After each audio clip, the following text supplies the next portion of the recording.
नमस्कार, मैं हूं आलोक मेहता। एचएसआई में आपका स्वागत है। हमारा अनुरोध है कि आप एचएसआई देखें, लाइक करें, सब्सक्राइब करें, मित्रों को, ग्रुप्स को फॉरवर्ड करें और उनसे भी आग्रह करें कि वे भी सब्सक्राइब करें ताकि अधिकाधिक दर्शकों तक हमारी बात नियमित रूप से पहुंचे और उनकी राय, आपकी राय कमेंट्स के रूप में भी हमको मिल सके। विदेशियों को भारत में वोटिंग का अधिकार मिले, क्या आप इससे सहमत होंगे? मुझे लगता है कोई सहमत नहीं होगा। हम पहले अंग्रेजों को झेल चुके हैं या कोई भी देश में बाहर का आकर के हमारा लोकतंत्र में उसे ही अधिकार हो, लेकिन हाँ, उसकी भी कुछ शर्तें अलग अलग तरह की कह सकते हैं कि विदेशी, ऐसे नहीं कि विदेशी आकर के यहाँ रहे, कुछ साल रह ले और उसके बाद यदि उसको रहने की अनुमति है, पासपोर्ट उसका वही होगा, वो ब्रिटिश हो, अमेरिकन हो, जापानी हो, चाइनीज हो, जो है, लेकिन उसे वोट का अधिकार मिले। क्या इसके पक्ष में भारतीय नागरिक होंगे यदि इस पर कोई सर्वे कराया जाए, उसे स्टडी किया जाए, वोटिंग करा लीजिए? मेरा ख्याल है कि भारी बहुमत से इसे स्वीकार नहीं किया जाएगा। लेकिन फिर भी राहुल गांधी, उनकी पार्टी, उनके साथी समर्थक योगेंद्र यादव जैसे लोग या उनके गठबंधन के तेजस्वी यादव हों, दूसरे हों, सब इस समय जो है बार बार जो महागठबंधन जिसको कहते हैं, कांग्रेस पार्टी के प्रमुख नेता है। अब देखिए, मल्लिकार्जुन खड़गे तो बस जैसे कह सकते हैं नाम के अध्यक्ष है, इसलिए उनका जिक्र इसलिए मैं नहीं करता कि जो कुछ दिशा निर्देश है उनकी पार्टी को खड़गे जी मानते हैं कि हाँ भाई राहुल गांधी जो कहेंगे वही होगा। तो बिहार विधानसभा चुनाव के पहले पिछले चुनाव में भी उन्होंने वोट का मुद्दा बनाया था कि भाई ये इलेक्शन कमीशन गड़बड़ है, हमारे वोट काट देता है। अच्छा, ये सही है कि बीजेपी ने मुद्दा यही बनाया कि हाँ भाई जो इलीगल लोग हैं, बाहर से आ गए हैं, जो चुपके से आ गए और वो उनको वोट का अधिकार ना हो, वो थोड़ा उसको बोला तो उसको कम्युनल रंग भी दे दिया गया कि बांग्लादेश से आए हुए लोग हैं। लेकिन मैं जो आपको बात उठा रहा हूं ये उससे बहुत अलग हटकर उससे आगे की बात है। उस रहस्य को मैं भी जानना चाहता हूं कि वो राहुल गांधी खास करके, क्योंकि उन्होंने पाठ पढ़ा है, महागठबंधन के नेता मतलब राहुल गांधी, वो क्यों कहते हैं कि विदेशी मतलब जो है आप नाम काट रहे हैं, उन तो वोट चोर का ही मुद्दा बना दिया। यदि वोटिंग लिस्ट से नाम यदि हट गया किसी का तो कहते हैं वोट चोर है सरकार। अब इलेक्शन कमीशन ने बिहार में प्रक्रिया पूरी की, लगभग मतलब 67-68 लाख लोगों के नाम इसमें से हटने पड़े, चूंकि वो कहीं चले गए हैं या बाहर ही है। उसमें उन्होंने ये नहीं कहा कि विदेशी है, सवाल भी पूछा गया। तो अब ये ठीक है कि चुनाव आयुक्त कुरैशी साहब उन्होंने भी कह दिया कि नहीं बताया जाना चाहिए। वो शायद कोई भी आदमी घर घर जाता है तो थोड़ी पूछता है कि आप कहाँ के, उन्होंने कहा आपका नाम नहीं, आप रहते नहीं, आपका कोई पहचान पत्र नहीं है, तो काट दिया। अब उसमें ये नहीं कहा गया कि आप किस देश के कहाँ के हैं, क्या है, उसका काम तो है नहीं, तो पुलिस का काम है। इमिग्रेशन की जो रूल्स है उसके तहत उस पर होगा यदि वो है कि नहीं। उनका तो खाली काम ये था कि कौन वोटर हो सकता है। मैं इलेक्शन को भी डिफेंड नहीं कर रहा हूं, लेकिन अब बिहार के चुनाव के लिए तो हो गया, उस पर कोई, अच्छा किसी ने, कांग्रेस पार्टी या किसी पार्टी ने जाकर उस भाई आप नाम देते, भाई इतने नाम कट गए हैं तो आप 2000-5000 आदमी तो ले जाकर साथ में एक साथ लाइन से खड़ा कर दिए, 500-500 ले जाके खड़ा कर देते, किसी शहर में खड़ा कर देते। वो नहीं, खाली एक भ्रम पैदा कर दिया गया। बहरहाल मैं उस पर तो बहुत बहस हो चुकी, मैं उस पर नहीं जा रहा हूं। मेरा कहना है कि उसके बाद अब देश के 12 राज्यों के लिए चुनाव आयोग ने घोषणा कर दी है कि हम घर घर जाकर के वोटर्स का वेरिफिकेशन, मतलब अब पहले, क्योंकि 12 साल पहले कभी हुआ है 2002, अब 11-12 साल पहले जो हुआ, अब उसके बाद देखा जाना तो आवश्यक है कौन शहर से चला गया, कौन नहीं है, कौन वोटर है। तो जो वैसे हमेशा एक प्रक्रिया होती है, नाम जुड़ते हैं, किसी के नाम कोई खुद अपनी तरफ से लिख देता है, मैं यहां नहीं वहां चला गया, तो नाम हट रहे खुद इलेक्शन कमीशन से, और वो भी राज्यों की मशीनरी। ऐसा नहीं कि वो इलेक्शन कमीशन के अपने नौकर होते हैं, यहां से एक फौज, जैसे कहते हैं आर्मी की फौज भेज दीजिए, तो दिल्ली पुलिस या वहां की पुलिस जो है, उत्तर प्रदेश की पुलिस या बिहार की पुलिस, छत्तीसगढ़ की पुलिस कुछ क्या करेगी, वो तो इसके काम है। तो इलेक्शन कमीशन के पास अपनी कोई सेना नहीं है, माने अपने अधिकारी नहीं है। नाम सेंट्रल हाईकमांड पॉलिसी बनाई उन्होंने, उसके कल नियम भी सारे बता दिए गए, और 12 राज्यों में, जिसमें उत्तर प्रदेश जैसा राज्य भी है, सबसे बड़ा राज्य है, उसमें तमिलनाडु जैसा राज्य भी है, उसमें पश्चिम बंगाल जैसा राज्य भी है, यूनियन टेरिटरीज भी है। मैं बड़े नाम इसलिए उन बड़े राज्यों से गुजरात भी है। ये नहीं कहिए कि उनको मोदी जी के राज्य को वही कौन छोड़ दिया गया है, अमित शाह जी के राज्य को छोड़ दिया, ऐसा नहीं है। सभी जगह जो सही मतदाता है, जिनके नाम नहीं है उनका भी रहे, जिनका बदल गया है। और पहचान पत्र, आधार कार्ड तो सुप्रीम कोर्ट ने मान लिया पहले कि भाई आप मानिए तो उसकी पहचान पत्र है, वो नागरिकता नहीं है। नागरिकता के लिए जो आधार है वो अपनी जगह है। मैं उस पृष्ठभूमि को तो आप लोग बहुत सुन चुके होंगे। $1 मिलियन सवाल है जो पहली बार मैं देश के सामने उठा रहा हूं। राहुल गांधी क्यों इंटरेस्टेड हैं? उनके साथी क्या कोई विदेशी लॉबी ये काम कर रही है जो भारत की चुनाव व्यवस्था को ही पूरे क्रांतिकारी बदलाव की बात कर रही है? आप जानते हैं राहुल गांधी अभी फिर विदेश गए थे और अब इसके पहले ब्रिटेन गए थे। ब्रिटेन में भी खुद मतलब पहले जा चुके कई बार, अभी बीच में भाषण देंगे तो वहां लोकतंत्र को धज्जियां उड़ाते हैं कि भारत की लोकतंत्र तो है ही नहीं, भारतीय लोकतंत्र है ही नहीं।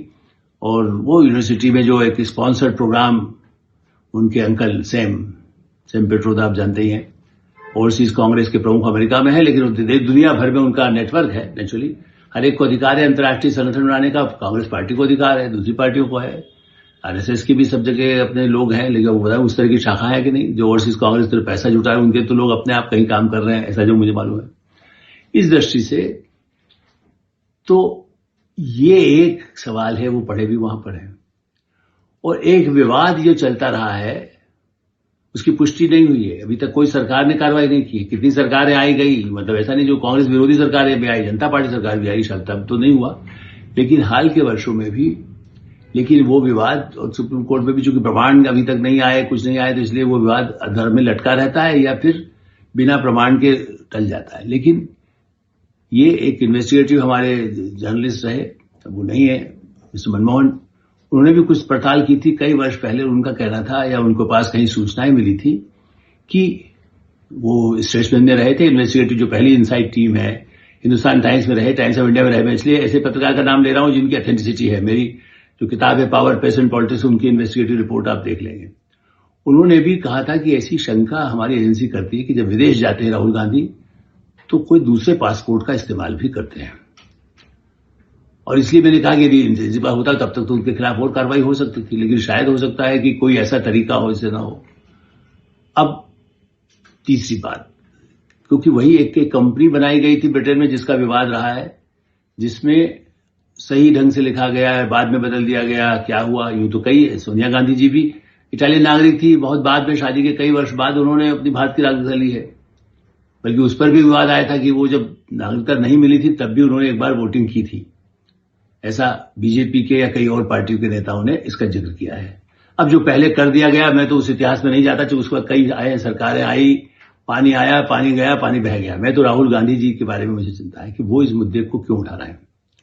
वो इसलिए उठा रहे हैं कि कल यदि आज, मैं अभी भी कह रहा हूं, ये मेरा कोई आरोप नहीं है, ये केवल एक अभी तक जो सूचनाओं का, जैसे कहते हैं कि समुद्र में लहरें आती हैं, समुद्र का कोई किनारा कहां है तो मुझे भी नहीं पता, कोई को नहीं पता होता कहां पर किनारा आएगा।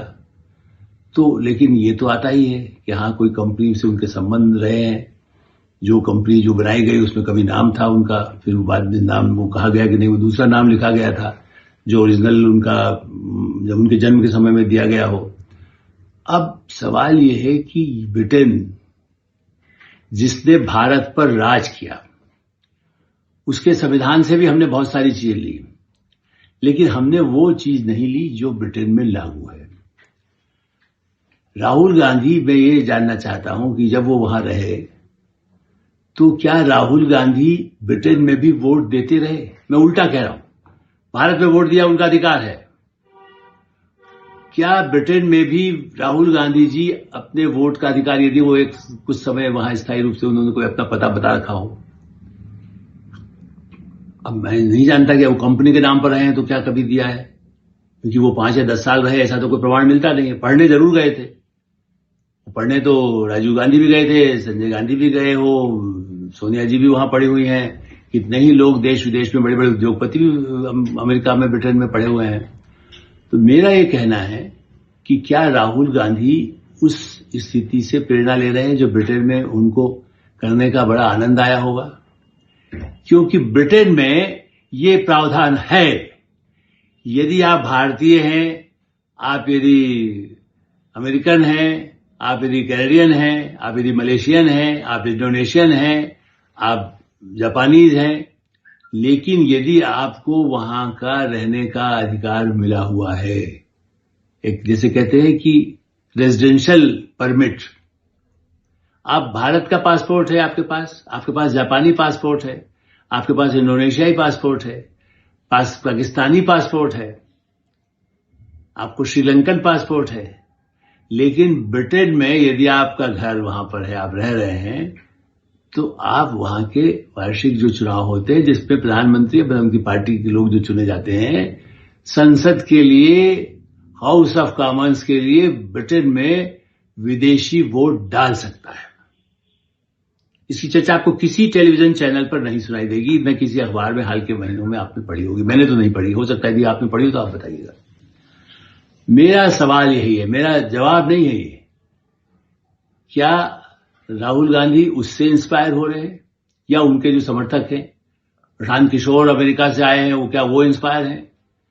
तेजस्वी यादव वो खुद नहीं, लेकिन उनकी पत्नी क्रिश्चियन भी हैं, उनकी पत्नी ज्यादा हो सकता है उनसे ज्यादा पढ़ी लिखी हो, मुझे उनका शिक्षा का पूरा ज्ञान नहीं है कि वो कितना है, वो भी, लेकिन चूंकि अब ठीक है कि इसीलिए जैसे कहते हैं अपना भाई बंधु होते हैं, तो तेजस्वी यादव जाति के आधार पर है, तो लोग ये भी आरोप लगाते हैं कि जो क्रिश्चियंस है उनके लिए भी सब जो गांधी परिवार के लोग हैं उनके साथ उनके बड़े अच्छे, जो सबके साथ रहना चाहिए। मैं तो मानता हूं हमारे भी क्रिश्चियन के साथ भी अच्छे संबंध होंगे और मुस्लिम के साथ भी होंगे और बौद्ध के साथ भी होंगे और जैन के साथ भी होंगे, संबंध होना नहीं, लेकिन क्या इसके कारण ही है ये मुद्दा उठाना कि भाई आप काहे का है, वो है तो यहां रह रहा है तो उसका बोला चाहिए।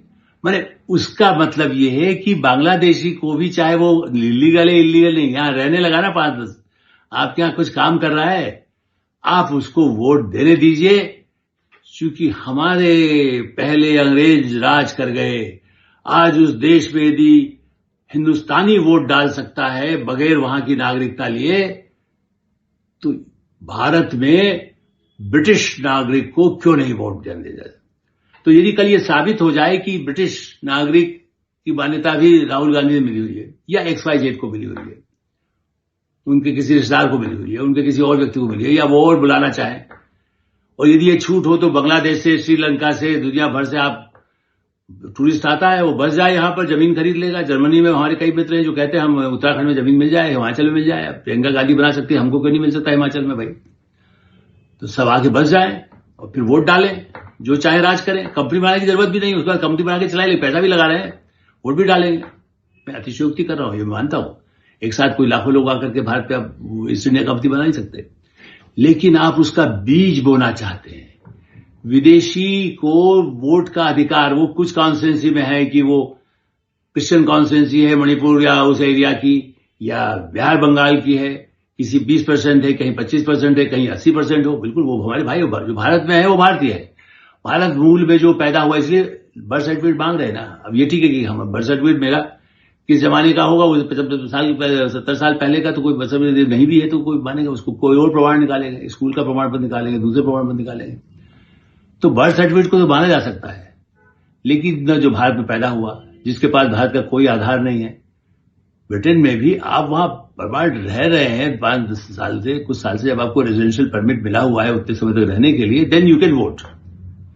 5 साल रह लिया आप, तो आप रह रहे हैं, आपकी पति है, आपका पत्नी है, भाई है, बहन है। तो विदेशों में यदि ब्रिटेन, अमेरिका कहीं पर ऐसी कोई प्रावधान हो, तो उसको भारत में फिर सीधे बोलिए ना कि भाई हाँ है, हम ब्रिटेन में हम पढ़े हुए हैं, हमने वहां जाके भाषण देते हैं, वहां में समझाया गया है कि आप विदेशियों को वोट डालने दीजिए। और जहां वोट को देखिए, एक एक वोट से, सीपी जोशी कांग्रेस के थे, उनके परम मित्र, मतलब खास उनके आदमी थे, उनको राजस्थान का चीफ मिनिस्टर बनाना चाहते थे राहुल गांधी, व्यक्तिगत रूप से सीपी जोशी मुझे बताते थे, उनकी पार्टी के लोग बताते थे, कांग्रेस क्या चाहे, एक वोट से राजस्थान का चुनाव हारे तो उनका हमेशा के लिए उनका मुख्यमंत्री पद के लिए कभी मौका नहीं आया। केंद्र में बाद में राहुल गांधी ने उनको मंत्री बनवाया। तो एक वोट भी प्रभाव होता है, तो विदेशी का एक वोट भी कैसे हो, 100 वोट भी होगा तो कितना फर्क पड़ेगा? 50-50 के वोट से चुनाव जीत हार होती, तब आप कहते वोट चोरी कर लिया। तो मेरा सवाल यही है कि क्या राहुल गांधी ब्रिटिश नागरिकों को, ब्रिटिश लोगों को या ब्रिटिश अधिकारों की तरह से विदेशियों को भारत में वोटिंग का अधिकार देने के पक्षधर हैं? या कांग्रेस पार्टी या प्रशांत किशोर या तेजस्वी यादव या और उनकी पार्टी महागठबंधन के ममता बनर्जी, कितने नेता खुल करके आए और कहें कि हाँ, हमें ईस्ट इंडिया कंपनी के लिए पहले उनके कानून लागू होते थे, उससे पहले भी वो, तब तो भारत में आजादी कोई था ही नहीं। पहला चुनाव तो 1937 में, वो भी जब एक टेम्परेरी असेंबलीज के लिए किया गया, मतलब एक तरह से स्थानीय चुनाव किए गए थे जिसमें कहा गया आजादी मिल सकती है कभी, मिली तो 10 साल बाद 47 में। इस दृष्टि से मेरा निवेदन यही है कि आप ये मत समझिए कि केवल बांग्लादेशी मुस्लिम का सवाल है। सवाल ये है कि क्या विदेशियों को भारत में वोट देने का अधिकार देने की कोई एक ऐसा बीज बोया जा रहा है, ऐसा जहर खोला जा रहा है, या ऐसे दरवाजे खोले जा रहे हैं। और वो ये कह सकते हैं कि इसके क्या क्या लाभ होंगे, वो कंपनी ज्यादा लोग पैसा लगाएंगे, मैं तो उस पर भी हूं भाई। लोकतंत्र है, यदि उसी के ऊपर देश भर में बहुमत लेकर के आ जाए राहुल गांधी, कल से लागू कर दें कि भाई ब्रिटिश नागरिक भी यहां वोट डालेगा, तो मैं और आप कुछ नहीं कर सकते, चूंकि जनता की चुनी हुई सरकार है, 2/3 बहुमत ले आए वो। यही तो आरोप है कि भारतीय जनता पार्टी पर बहुमत है इसलिए वो कानून लाती है, 370 खत्म करती है, देश के हित में करती है, महिलाओं को आरक्षण देने की बात करती है, देश के हित में करती है। इस दृष्टि से मेरा ये सवाल है कि क्या विदेशियों को वोट का अधिकार देने के लिए ही महागठबंधन के शीर्षस्थ नेता राहुल गांधी अभियान चला रहे हैं। HSI में यही विराम देते हैं। HSI आप देखते रहें, लाइक करें, सब्सक्राइब करें, मित्रों को उसको फॉरवर्ड करें और आपकी कोई राय हो तो अवश्य अवगत कराएं। धन्यवाद, नमस्कार।